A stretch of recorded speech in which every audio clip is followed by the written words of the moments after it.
Gun-sight aiming point cameras show versatility of our fighter tactics.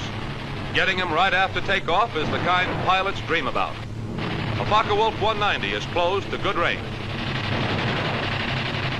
This ME-109 is a piece of cake. RAF taught for a setup. Should never miss this kind.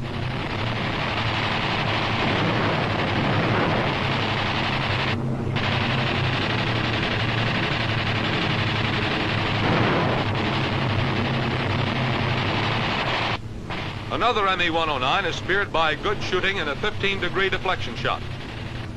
A Focke-Wulf 190 tries evasive action, but things get too hot for this Nazi.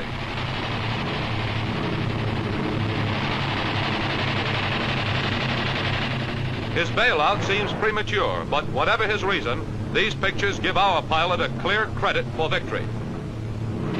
A slow roll doesn't keep this Focke-Wulf 190 from being hit. Our pilot does a good job staying with him and gets him in the belly tank.